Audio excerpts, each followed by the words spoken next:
Okay, well, welcome everyone who's made it here so far. I'm sure we'll have a couple more people coming as we go, but I'm delighted to introduce to you Jenny Johnson, who works for the Eastbourne School of English and is also the coordinator of the Leadership and Management SIG at IATEFL. So, without further ado, I'll hand you over to Jenny, who's going to talk about teacher appraisals. And I'm going to remove myself from the picture. So, Jenny has the floor. Thank you, Andy. Thanks a lot. Okay. Hi, everybody. Thanks very much for coming along. And to anybody watching this later as a recorded webinar, thanks very much for watching the recording. Okay, as Andy said, I work at Eastbourne School of English. I'm the academic manager there, and I've been there for a couple of years. And it really is the first time in all my ELT career that I've had a kind of systematic system of appraisals in place, and it's an interesting area, obviously, and it seemed like quite an interesting thing to do a seminar on today, a webinar on today. Basically, what we're going to cover is what are appraisals, why do them with teachers at all, different types of appraisals, different procedures, and making them work, hopefully. Now, I'm sure I can see that a lot of you have a lot of experience or some experience in the teacher management area. So I hope there'll be time for some discussion and questions as we go through. Andy's going to field any questions to me at the end, but please put them in the Q&A box that you can see in front of you. And hopefully we'll be able to answer questions that haven't been answered during the webinar on different things. Okay, so let's start off with actually dictionary definitions of teacher appraisals, or of appraising, basically. So it's to assess the value or quality of whatever, determine the worth of whatever, evaluate whomever, whatever, estimate the quality of.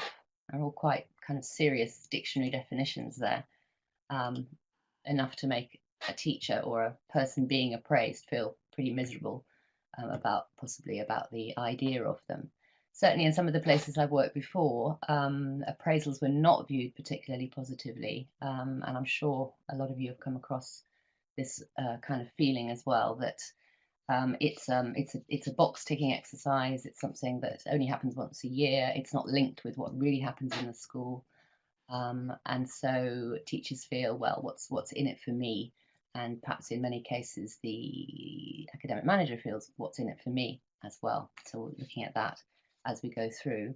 So those were dictionary definitions, but they're also called progress and development interviews, which obviously is a much kind of nicer way of saying it, a positive way of looking at it from the start, and hopefully will make our teachers feel, all of us feel a little bit more positive about the whole thing. Okay, so a little bit more on what are they. Whoops, let's just get that right. Okay, it's this planned time that I think is really important for the academic manager and the teacher to get together and talk about the teacher's things, the teacher's work in the school, the contribution to the school that the teacher might be making, has been making throughout the last period since perhaps the last appraisal or the last chat.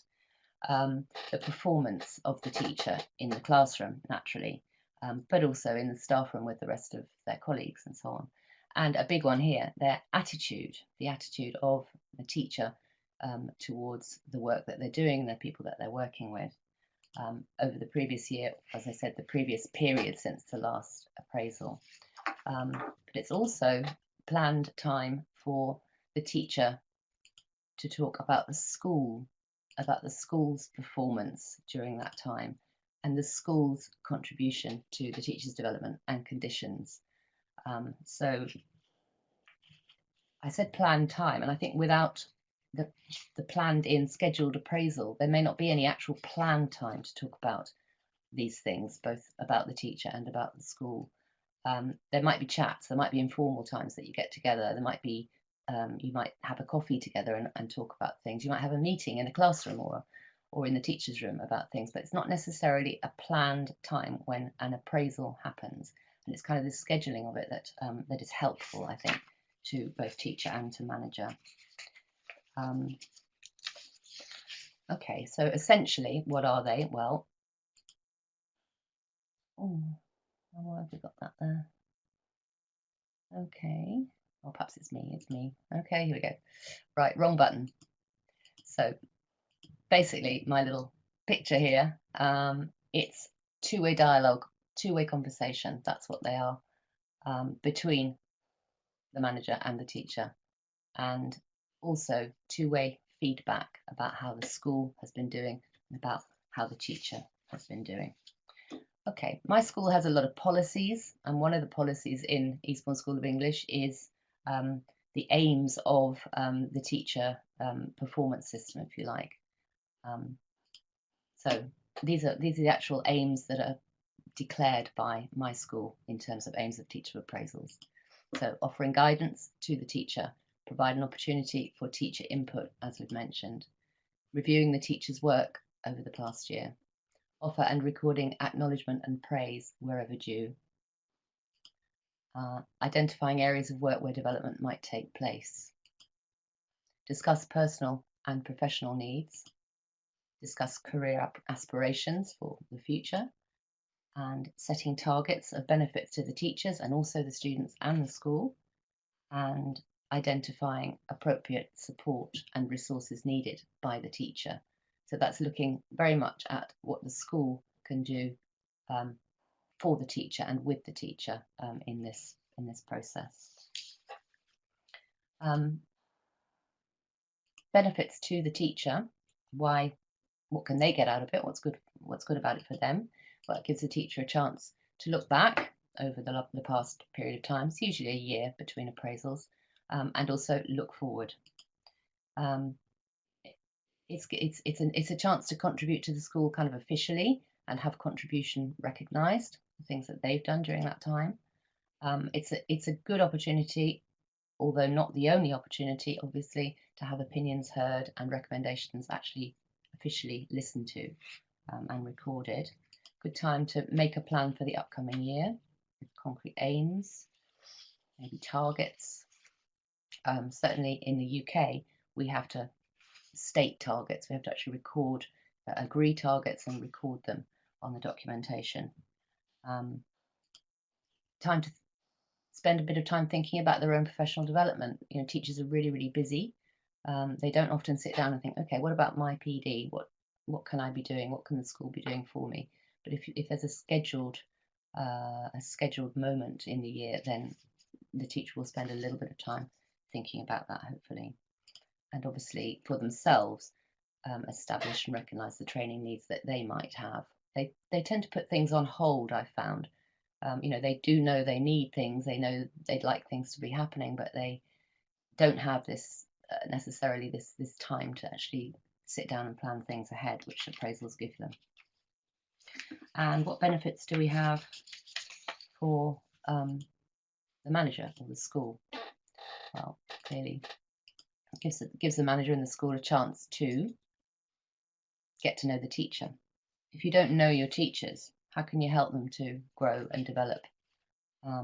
Obviously, it's not the only time. We're getting to know our teachers all the time, spending different kinds of time with them in the school, but it certainly focuses the time that you've got. You're sitting down, you're concentrating, you're actually talking face to face with that teacher. It's their special time. And you can go deep. The thing about teachers' expectations, it starts with recruitment, obviously, but teachers have expectations of what the school will be like, what it needs to be doing for them, what they need to be doing for the school, and it's a good chance to discuss that kind of thing.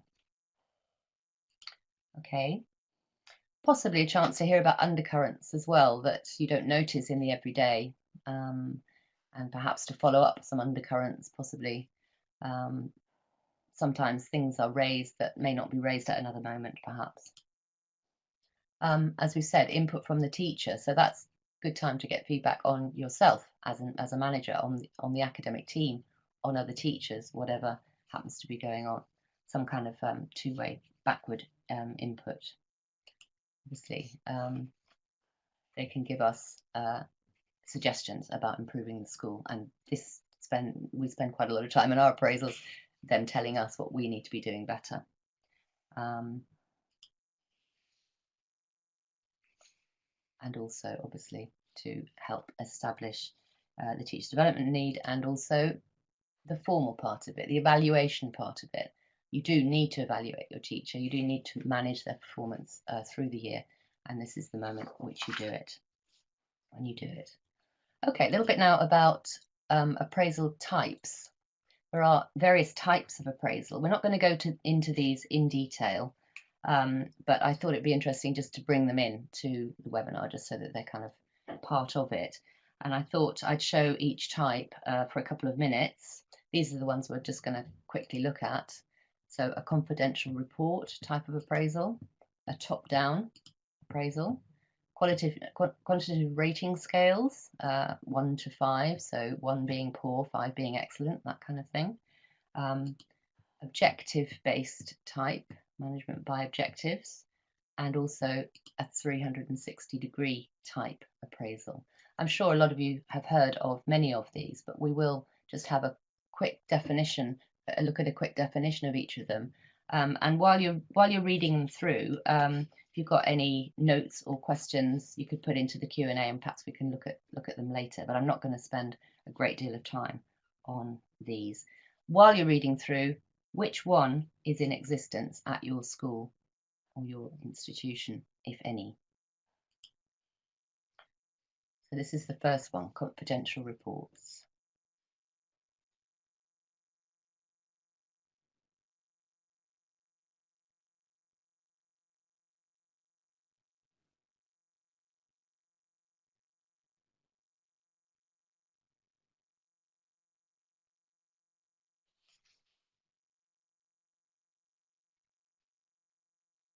So perhaps the oldest kind, just a written report, literally written by the senior, by the employer, and it's usually kept in a cupboard somewhere. The teacher doesn't get a chance to have access to it sometimes. Next one, top down.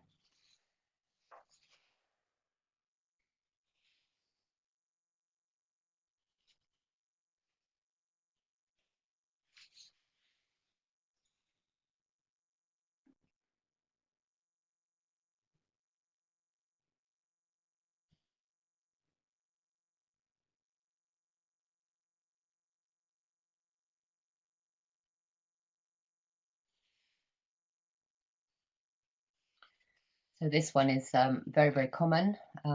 It's the supervisor writing a report and giving a performance review.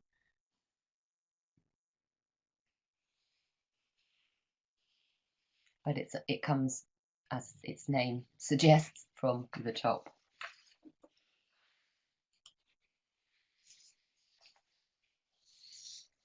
Rating scales.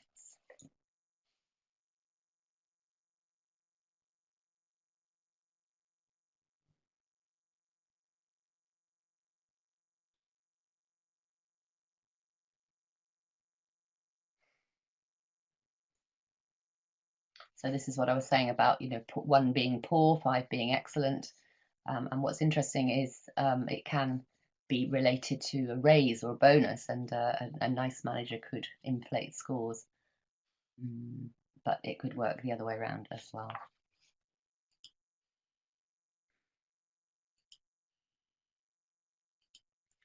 Management by objectives.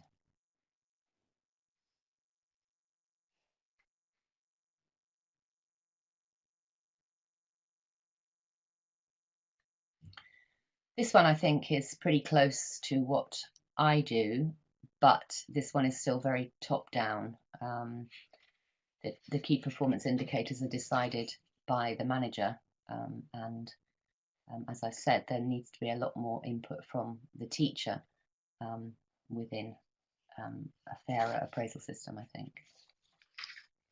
And then finally, the 360-degree type.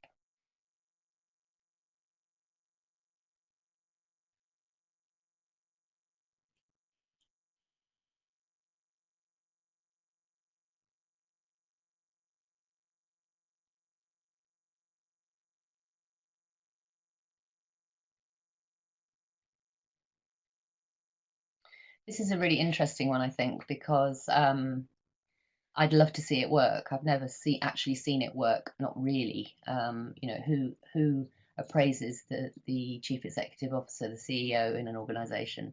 I don't think he gets any or she gets any feedback really. You know, there's a bit of feedback, but it's often biased. It doesn't really help in any way. And I think everybody needs a two-way dialogue or a several-way dialogue, I think, to find out how they're getting on. Everybody needs feedback. And, you know, a true 360 degree, I don't think. I'm sure it operates in some organisations, but I haven't come across it myself.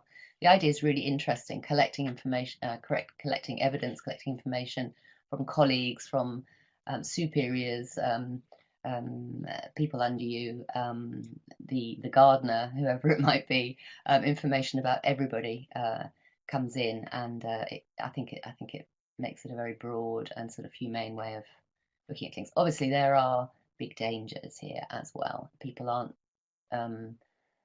trained to give feedback, and some feedback could be quite damaging or upsetting. But it's an interesting idea, very interesting idea, I think. Okay, now we're going to have a little look at procedures.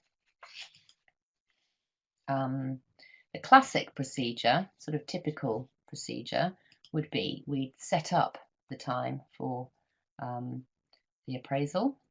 We'd probably have an observation, observe a class, possibly a series of classes.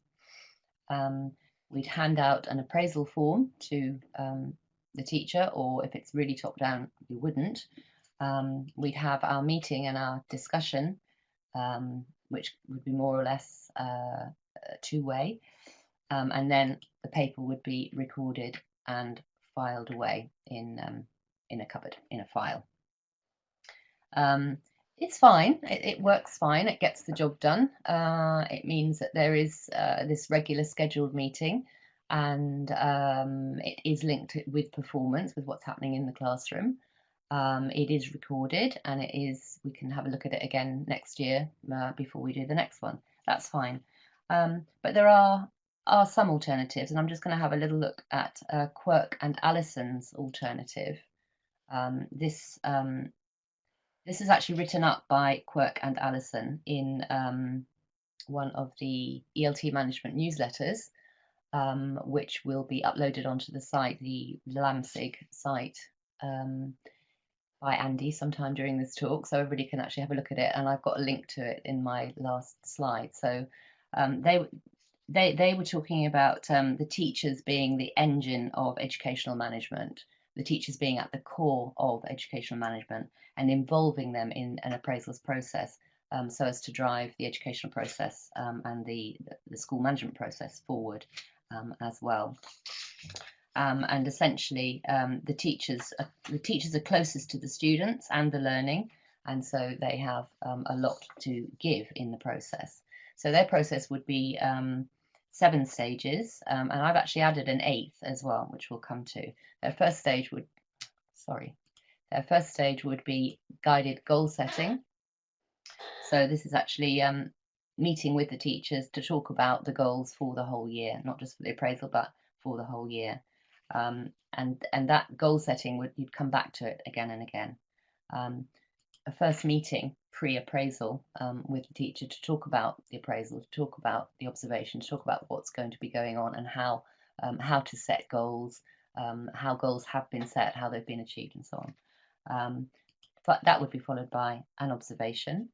In the meantime, student evaluations, which I'm sure we all do, would be collected up in relation to the teacher who's going to have the appraisal. There would be a summative write-up written by the manager. There would also be a teaching portfolio extract. Now, this would be something that the teacher had got together and a write-up that they would have done about their work pre-appraisal as well. And perhaps any evidence of things that they've been doing during the year would also be included there. And this is where I add my 8th point, the CPD record. What has that teacher been doing during that period of time in relation to their professional development, in relation to attending workshops, in relation to generally learning, continuing to learn about teaching, and then that all leads through to the final appraisal discussion. It's a longer process, 7-8 stage process, and it does involve more parts to it. It's an interesting procedure, and it's also an interesting article which you can have a look at some other time. As I say, that's Quirk and Alison, and the article is in the LAMSIG newsletter, number 38, in fact.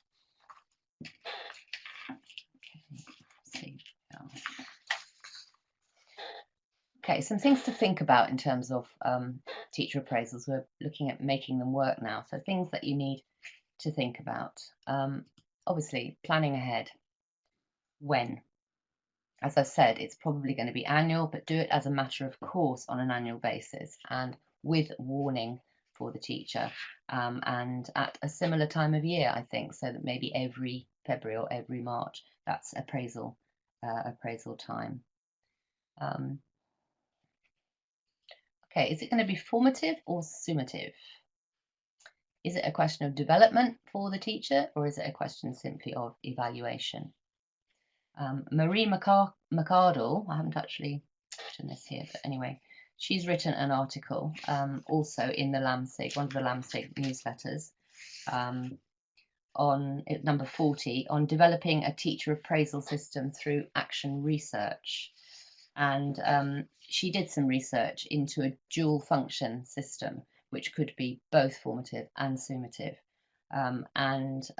She also came to the conclusion that collaboration with the teachers for the process was very important. And it actually, in her case, actually led to a teacher-created appraisal system. So that is another interesting area, which you can read about, as I say, in the LAMSIG, one of the LAMSIG newsletters. So another question to think about, is it linked to observation? Well, I think it has to be, obviously, but is it just one observation, or is it a series of observations? And what are those observations like? Are they all actually observed by the manager? Can they be peer observed? Can they be not observed at all, but with some kind of plan written and a discussion afterwards? Different ways of observing could actually come into this as well. Think about what documentation do you want to use? What's the appraisal form going to look like? What's going to be included in it? I know in one case we have a school appraisal form which I can't actually show here, but if anybody's interested, email me. And one of my teachers suggested something entirely different, and this was food for thought, something that he'd used at a previous place of work. It was food for thought, and I'm still thinking about altering ours on the basis of that. So, you know, it's not just a document, it could be an ongoing changing document as well, if you wanted to. Think about what evidence suggested by Quirk and Alison, student evaluations could be useful, could be very important, are very important. How do you collect them? What is it from them that you actually use at the appraisal? Think about all of that. Back to the documentation for a moment. Is that agreed, or is it only written by the manager? Is it also written a bit by the teacher? And is it agreed before it's actually filed away? Okay, and then how are you going to document it? How are you going to record it? Is it just one form? Are you also keeping the observation report? Are you, as I said, are you agreeing the report itself?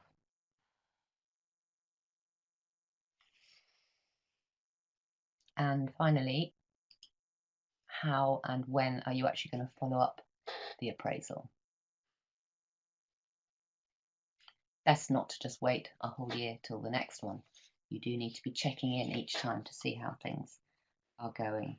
And you also need to, having picked teachers' brains, having got input from teachers, you need to show that it's worthwhile, that it is actually being acted on. So this is not something that happens each appraisal, it's something that will be ongoing throughout the year. You've listened, but you also need to act, or if you don't act, you need to actually explain why you can't act, why something may not be possible at a particular point in time. Okay,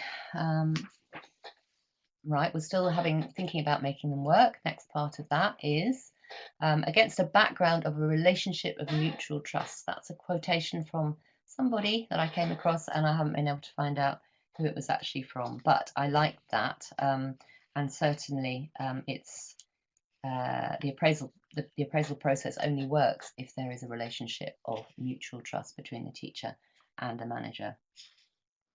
So what do you need to do? You need to plan and you need to schedule. This involves a lot of communication with the teacher throughout the year and before the appraisal itself. You need to think hard about where, the location. Where are you going to hold this appraisal? Is it in a classroom? Is it in your office? Is it in a coffee bar? Is it in the teacher's room? The place, as we know, makes a big difference.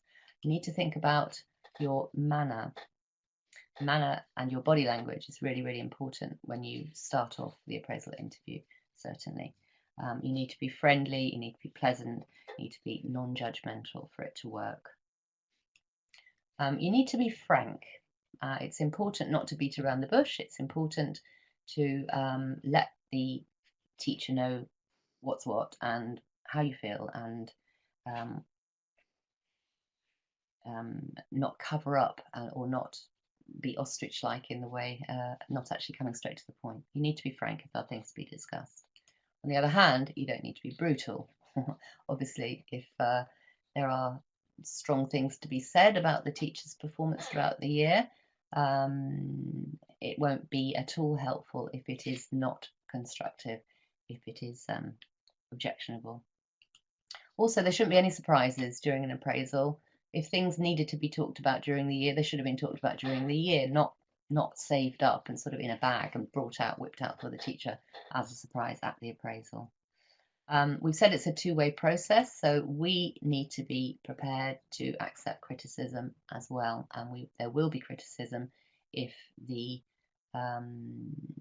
there is mutual trust. There will be obviously criticism of the school, of you personally, and we need to be able to react calmly to that criticism, and we need absolutely not to be defensive. We need to seek the feedback that the teacher has to give us, to the school, to us, to the academic management team, and we need to try not to be defensive. Being defensive takes us away on a whole load of tracks which don't actually result in anything particularly positive. Okay, so if we're seeking feedback, think about the 360 degrees. We do want this feedback from our teachers, and can we get feedback from anywhere else at all? And finally, obviously, record, use your evidence, think about your documentation, as we've said. If what a teacher wants in their stated targets for the school, let's say, is unrealistic, you do need to let them know if it's unrealistic. This is a good point at which to do that. You can't raise false hopes saying, yes, good idea, I'll do that, we'll do that, because you can't, as I've said, you can't do everything. And you need, obviously, to come back to the aims and the targets periodically. You don't just create your aims and your targets that go away and not actually come back to them with the teachers. You need to come back throughout the year before the next appraisal to the things which were agreed and recorded. Okay, so in terms of, and we also, as I said, need to follow up. In terms of how things need to be, well, they need to be clear. There's a need for clarity of the message that you're giving. So, as I said, be frank, don't beat around the bush. If there's a message to be given, then give it. There needs to be consistency. It needs to be the same with each person each time. Teachers talk about appraisals, they talk about what's happened, the discussion that they've had amongst themselves, and the whole process needs to be fair and equal to each teacher. There needs to be fairness and there needs to be balance. Obviously, it's a two-way dialogue. That's really important. Transparency. I've implied you need they need the truth. You need to say it as it is. You don't need to be hiding anything from the teachers at all. And don't raise any hopes either, as I've said. Objectivity, really, really important. Based on evidence, evidence-based appraisals. This evidence-based, I like this whole growth of the whole idea of evidence-based. It's really very important that what you say doesn't come from yourself and your subjectivity. It's actually based on evidence and is objective, and there's accuracy in what you say. You're talking about facts, you're not talking about interpretations. Constructiveness, being constructive, not destructive, very, very important. Being positive, or if the facts are bad, if there are difficult things to talk about, then neutral is perhaps what's necessary in those cases. And obviously, you're aiming for development on the behalf on the part of the teacher and of the school, not demotivation. You're aiming to motivate and develop, not demotivate. Okay, to talk about the meeting itself then, the stages of the meeting.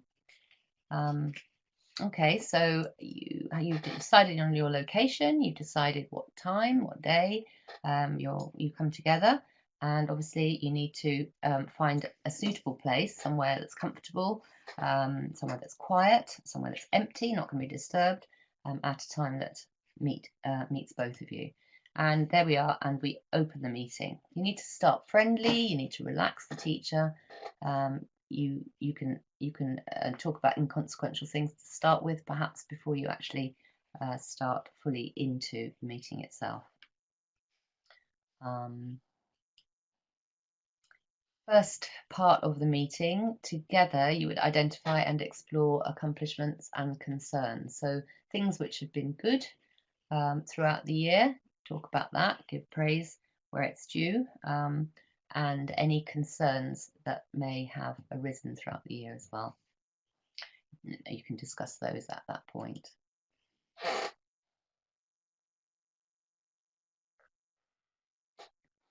Then perhaps you would discuss feedback, the evidence that you might have, anything that you've collected that students have said about the teacher, and anything that's come from colleagues as well. If you have asked others about the teacher in any way, I think this is quite unusual, but if there is any feedback, then it needs to be raised here. Evaluate the performance itself, talk about how the teacher's getting on in their teaching, because that's what it's all about. Any observations that you've carried out, bring up anything from those which needs to be brought up, and let the teachers know how you think they've been doing, and let them let you know how they think they've been doing as well. And then move on to develop an improvement plan for the teacher, and also for the organisation related to the teacher. That can be part of the discussion as well. So what are they going to do? What are the KPIs, the key performance indicators, going to be? And document all of that. Agree it, certainly, and some aims, some targets, what they're going to work on for the next phase of the year, perhaps, or for the rest of the year. If they're having problems with particular areas that you've discussed, then those would become the targets. Difficulty teaching pronunciation, for example, work on pronunciation would be one of the targets. And so what will this plan look like? This is the important thing. What will it look like? You can give yourself stages. So within the next 3 months, what's going to happen? What would they like to see happen? What would you like to see happen within the next 3 months? Within the next 6 months, within the whole year, what are the stages of the development that's going to be taking place? Are they going to be attending particular workshops? Are they going to be presenting something at a teachers' meeting? Are they going to be reading particular things and so on? What does the plan actually look like? It's like a project plan, really. And how are they actually going to demonstrate that they have achieved the targets? What is it that's going to, what are the criteria for the achievement of the targets that you're setting? Okay, and set a date for the follow-up, and finally end the meeting.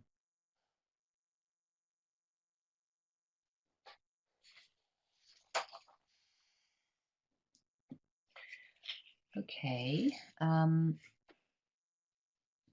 So essentially, it's a cycle. Appraisals are actually a cycle. The year is a cycle. There's a beginning, there's a middle, there's an end, and it all starts all over again. So there are phases to the appraisal cycle. Essentially, we have the ongoing work and management throughout the year.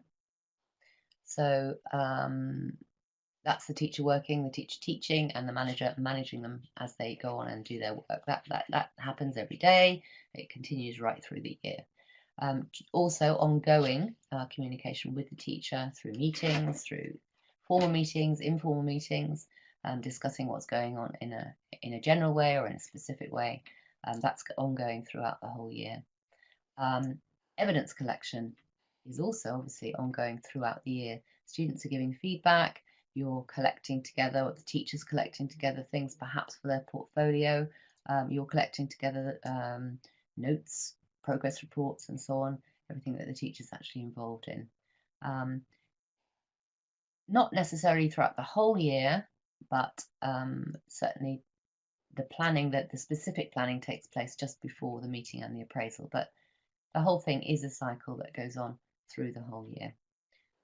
You're preparing by collecting evidence, by talking and reviewing, you're preparing all the way through for the meeting and the appraisal. It should be a series of constructive and developmental discussions, and it should focus on helping teachers to realise their potential as teachers. It's a series of ongoing conversations, and it's two-way rather than top-down, one-way. It's a shared assessment of the performance, and as I say, the appraisals themselves should be based on trust and mutual respect, and it's a broad process basically that goes on throughout the whole year. A process of mini meetings, mini reviews, culminating in one larger meeting at the point of the actual appraisal itself. Okay, and finally, psychological principles. I've talked a lot about the two-way process, two-way dialogue. Why is that the case? Well, people work and learn and achieve more when they're given adequate feedback on how they're performing and a knowledge of the results of their work. This is where student feedback would come in. Clear, attainable goals, that's what's decided during the appraisals meeting itself. And involvement in the setting of the tasks and the goals. That's going to be part of their year and their development throughout the year. And this is good because it contributes to the organisation's broader goals, which hopefully include creating satisfying, effective jobs and encouraging involvement and developing people. And that's a nice quote from Laurie Mullins, a book that I would definitely recommend, Management, Organisational Behaviour, written in 2002. I think there's an updated version of that available now as well. I've got the next slide is the references, which I've been talking about, including the management book itself there. So Marie McArdle and Quirk and Allison, available in the LT Management newsletters. And there's a lot more articles available on the LAMSIG website. Andy's done a really good job putting them all together. So there are more articles on appraisals, on learning organisation, on various different parts of the management job, basically. Okay, I didn't refer to the Jake Kimball book, but it's a good article to read. It's a good article to read. Okay, and that basically is thank you very much from me. But I will go back to the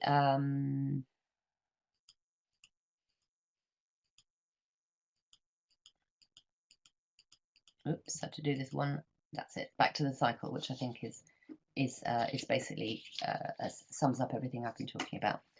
Thank you very much. Do we have any questions? Thanks, Andy, for putting up the article pages. Hi there.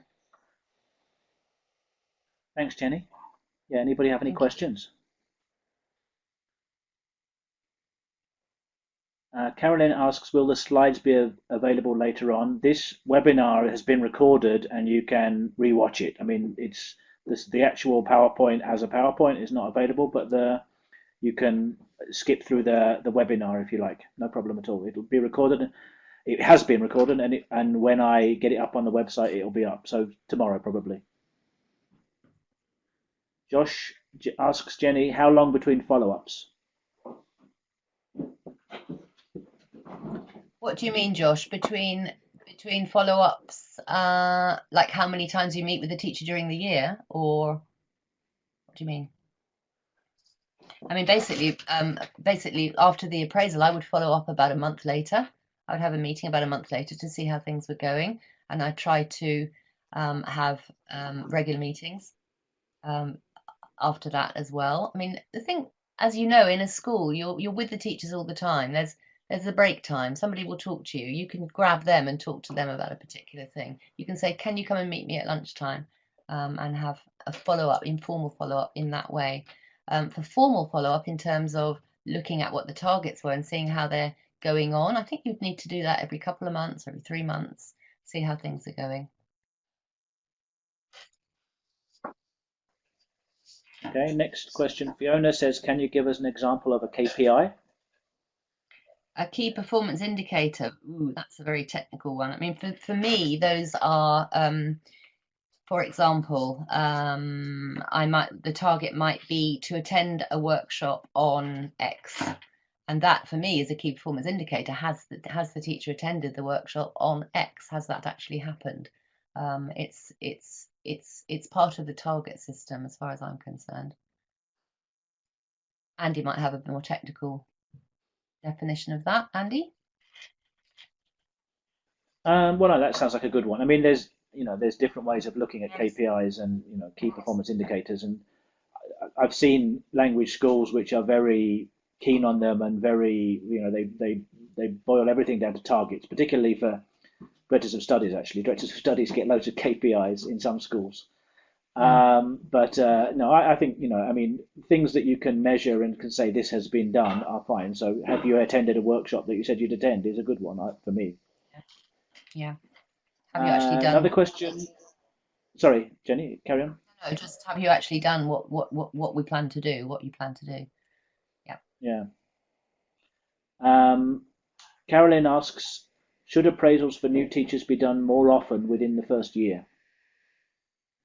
I don't think appraisals need to be. I wouldn't say that appraisals would need to be, but I do think definitely more observation during the first year and follow-ups to the observation, feedbacks on the observation, because you see a lot. Obviously, you need to be seeing how they're getting on in the classroom, but when you have the meeting to talk about the observation, so much else comes up. It's like a mini appraisal. So probably with new teachers, you'd be doing that more often than once a year, certainly. I tend to observe my teachers 2 or 3 times a year, but only one of them is the one that's linked to the appraisals. The others are ongoing through the year, and we take time to talk about those, to feedback on those.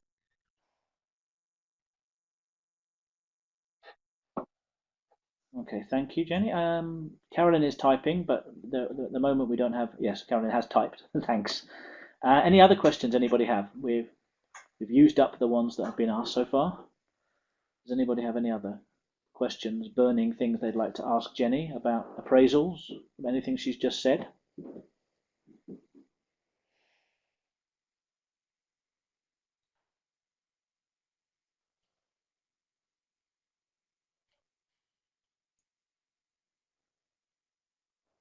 Okay, seems like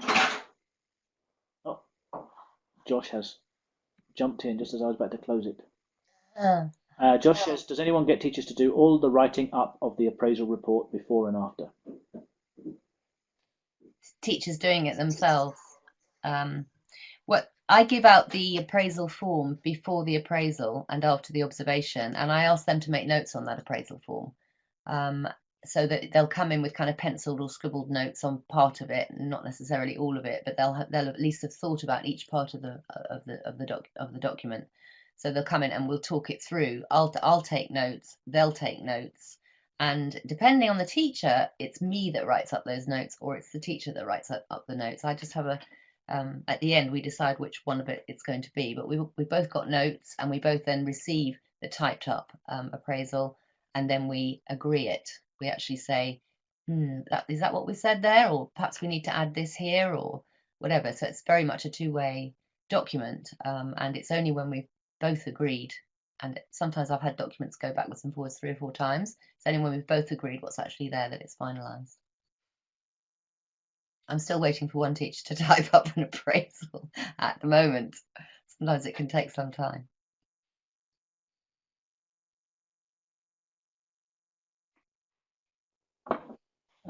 In case other people, I'm not quite sure if everyone can see the question, so I'm reading them all out. So Rob says, any reason why all observations don't form part of the appraisal process? Can the notes and reflections can form part of the evidence in the teacher portfolio? Absolutely, absolutely. I said one of the things that to be considering was if it's linked to observation, and of course we'd all say it would be, but to how many? Perhaps to a series of observations, or perhaps to every observation. Absolutely. I mean, there's no reason why all the observation and all the documentation from that observation shouldn't form part of the appraisal. Absolutely.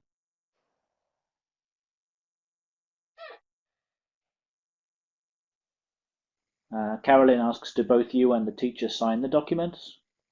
Yeah, we sign and date it. Yeah, and we both have a copy of it, and so we refer to it before the next one. We, remind ourselves we've got that and read it through before the next one. Partly to see what the targets were, and partly just to remind us of what it was we were talking about before. Yeah, we both sign it. We both agree it.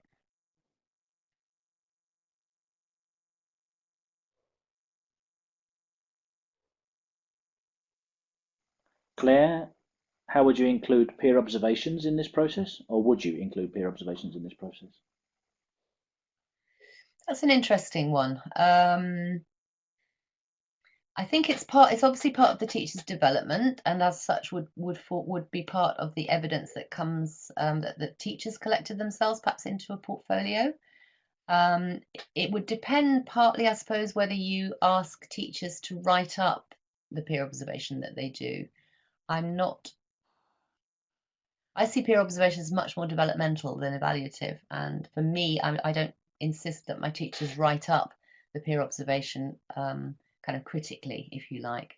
So I don't think I would include it. I haven't included it so far. We talk about it as a developmental tool, but not as part of the evaluation. I agree with that, by the way. And Olia asks, could you give some examples of what questions could be used in the appraisal form? Do you have any of your questions with you, Jenny? Do you have questions that you use? I don't. Isn't that crazy? I should have actually brought one home with me, but I can probably remember quite a few of them. How have you achieved your targets that were set last year? Is one of them, certainly. How has the school achieved the targets that you set for it last time? What have you been having? What have you particularly enjoyed through this year? What have you been having difficulties with? What kind of classes have you enjoyed teaching? What kind of classes or groups have you had difficulties with? Things like that. Those sorts of areas. I hope that's helpful. Does that help? Thank you, says Olia. Any more questions before we wrap up for this evening, this afternoon, or wherever you happen to be? For some of us it's evening, for some people it's late afternoon, I think. The sun's just beginning to go down here. What sun there's been today. It's been very misty, but it's been a pleasant, cold English afternoon, pre-spring. It's just beginning to get dark.